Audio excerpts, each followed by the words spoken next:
Chers amis, bonjour. Nous sommes le mercredi 20 mai 2026. Il est 9 heures quelques news de l'Arménie d'Artsakh et de la diaspora arménienne. Donc c'est après-demain, ce vendredi soir, ici à Bourg-et-Valence, à l'affiche une conférence sur les Arméniens de l'Ardèche avec l'historien Jean-Luc Huard et moi-même par rapport à l'Arménie, sa stratégie, sa géostratégie, son histoire, sa littérature, donc quelques éléments clés de l'Arménie. Donc ça sera ce vendredi soir, salle Chenelier de la MJC Jean Moulin, ici à Bourg-et-Valence, 20h30. Voilà mes amis pour cette petite info. Alors, trois entreprises arméniennes ont exporté des armes vers deux pays. Quand le public aura-t-il l'occasion de découvrir l'armement national? Point d'interrogation. Le ministre de l'Industrie, de la Défense et du Commerce a annoncé que pour la première fois, des armes de fabrication locale, donc d'Arménie, d'une valeur de plusieurs millions de dollars, ont été exportées d'Arménie, un objectif stratégique du gouvernement arménien. Auparavant, dans une interview accordée à la radio publique d'Arménie, le président du comité de l'industrie militaire d'Arménie, Aram Jivanyan, avait dressé un bilan du secteur militaro-industriel et des défis à relever et la vision à long terme du gouvernement arménien. En tout cas, voilà, donc l'Arménie est devenue exportatrice d'armes, ce qui est un élément incontournable, très important. Des armes qui seront présentées donc le 28 mai lors d'un défilé militaire sur la place de la République à Yerevan. Et dans ces armes, la part importante sont les drones de fabrication Made in Armenia, des drones de reconnaissance et des drones d'attaque. Voilà, donc aussi, l'Arménie s'est dotée de drones avec des drones hyper performants d'après certains nombres de données, dont un journal indien qui avait indiqué que l'Arménie, même un journal israélien qui avait indiqué que l'Arménie avait été sur le point de réaliser des drones capables de lutter, enfin du même niveau que les drones israéliens, sans doute par des plans, des éléments fournis par l'Inde sur des drones prélevés sur des drones israéliens. Bon, après, on verra donc dans le détail. De toute façon, ça sera un jour ou l'autre révélé. Mais en tout cas, l'Arménie fabrique des drones et c'est une bonne chose puisque la guerre d'aujourd'hui et la guerre de demain, c'est beaucoup à base de drones, comme vous le savez. Et on a perdu la guerre de 44 jours en Artsakh par manque de drones au sein de l'armée arménienne. Entre autres, il y a eu d'autres éléments, comme la chute de Jouchi, qui reste encore à voir et à redéfinir les trahisons. Voilà mes amis pour cela. En tout cas, c'est plutôt une bonne nouvelle. Le principal obstacle de la paix demeure la constitution arménienne, affirme l'ambassadeur d'Azerbaïdjan en Turquie. Donc, il s'appelle Rached Mamadov. Dans une interview accordée au quotidien turc Cumhuriyet, il a affirmé que le principal obstacle de la paix entre l'Arménie et l'Azerbaïdjan demeure la constitution arménienne. Interrogé sur le rôle de Bakou dans le blocage de la frontière arméno-turque, le diplomate a souligné que le processus de règlement régional, que les processus sont en cours, la normalisation des relations entre l'Arménie, l'Azerbaïdjan et la Turquie, ainsi que l'éventuelle ouverture de la frontière dépendent directement de la signature d'un traité de paix et d'amendements constitutionnels à Yerevan. Selon lui, l'Azerbaïdjan et la Turquie coordonnent chaque démarche diplomatique et avancent de concert.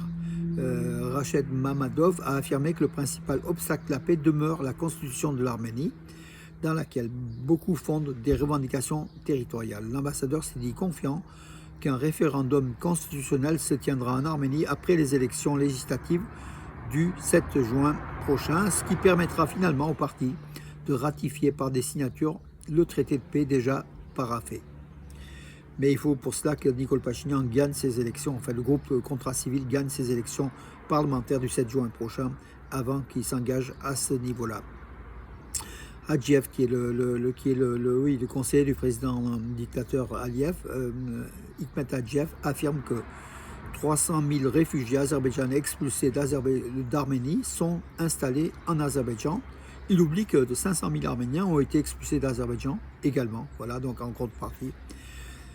Certains privilèges d'État ont été accordés aux personnes déplacées en Azerbaïdjan. C'est ce qu'a déclaré Hikmet Adjiev, conseiller du président de l'Azerbaïdjan. Il a affirmé l'objectif principal du gouvernement azerbaïdjanais était d'assurer leur retour sûr et digne dans leur foyer.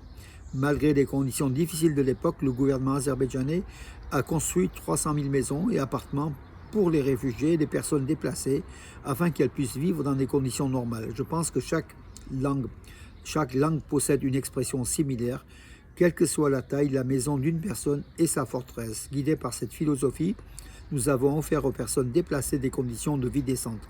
Cependant, leur désir le plus profond restait de rentrer chez elles. Entre-temps, les problèmes liés à l'installation des personnes déplacées de force se complexifiaient. En effet, 300 000 réfugiés azerbaïdjanais expulsés d'Arménie sont également arrivés en Azerbaïdjan, a souligné Hikmet Adjev, oubliant de signaler que 500 000 réfugiés arméniens étaient aussi expulsés d'Azerbaïdjan vers le Karabakh et vers l'Arménie. Adjev a fait remarquer que le conflit est désormais derrière nous et que l'Azerbaïdjan est confronté à de nouvelles réalités. Plutôt donc des signes d'apaisement et de paix a priori, dans les paroles en tout cas. La délégation de l'Union européenne en Chine et l'ambassade d'Arménie à Pékin ont organisé une réunion des ambassadeurs des États membres de la communauté politique européenne. À l'initiative conjointe de la délégation de l'Union européenne en Chine et de l'ambassade d'Arménie à Pékin, les ambassadeurs des pays de la communauté politique européenne sont réunis à Pékin pour discuter de l'avenir, de la sécurité et des perspectives de prospérité du continent européen, compte tenu du rôle de la Chine dans les affaires mondiales. Voilà donc l'Arménie qui diplomatiquement est installée également en Chine, et par rapport au fait que la communauté économique européenne ait fait une réunion à Yerevan il y a 15 jours de cela, ça a un impact, même il y a un mois de cela, ça a un impact hyper important sur la diplomatie arménienne, l'Arménie qui organise à Pékin effectivement ce genre de rencontres maintenant.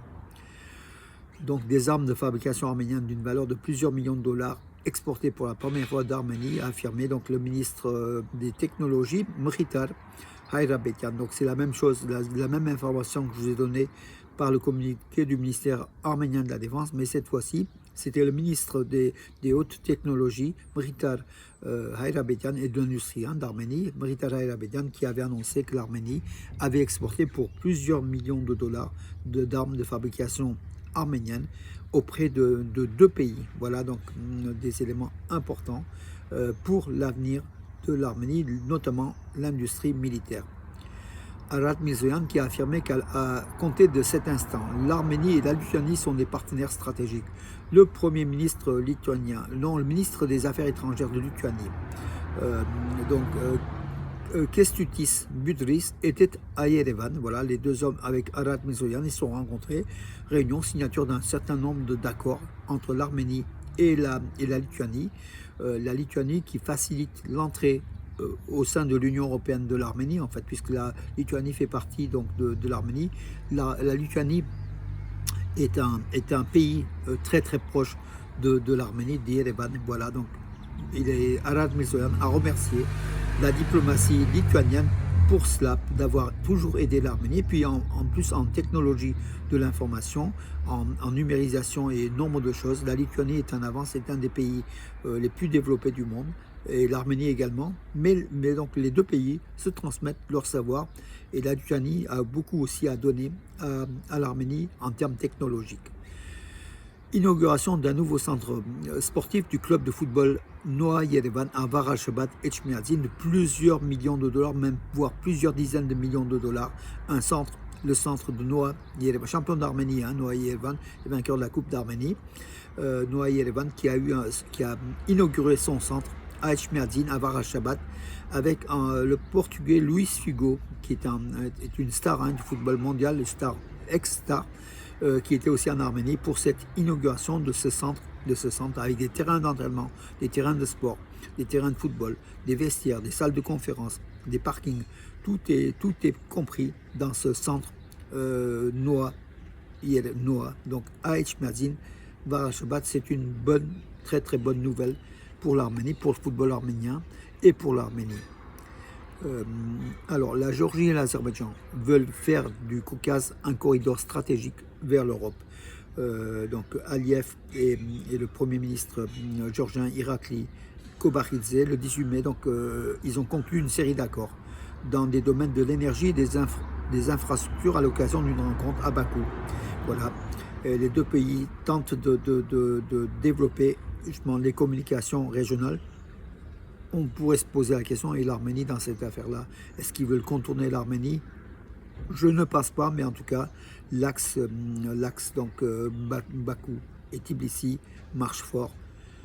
En tout cas, la Géorgie veut développer sa zone, notamment en matière d'échange, de transfert, où justement la Géorgie encaisse beaucoup de dividendes par rapport à ces transferts. Nous nous préparons à aucun divorce, affirme Arad Mezoyan, qui réagit au propos de déclaration de Poutine en disant que l'Arménie n'est pas opposée à la Russie, on se prépare à aucun divorce, voilà, et que nous, la Russie n'est pas un pays ennemi pour nous. Par contre, notre politique est autonome et c'est nous qu'on choisit donc nos axes de communication, de développement, notamment avec l'Occident et l'Union européenne, mais la Russie n'est pas un pays ennemi, voilà, donc il veut aussi ménager la chèvre et le chou, et surtout pour contrer aux déclarations provocantes de Vladimir Poutine qui disait que le divorce est en cours, mais il faudrait qu'il y ait un divorce à l'amiable. Il faut que l'Arménie déclare qu'elle ne fait pas partie de l'Union économique euro-asiatique si elle fait partie de l'Union européenne. Voilà, ce sont deux marchés opposés, on ne peut pas être dans les deux à la fois, on est dans l'un ou dans l'autre.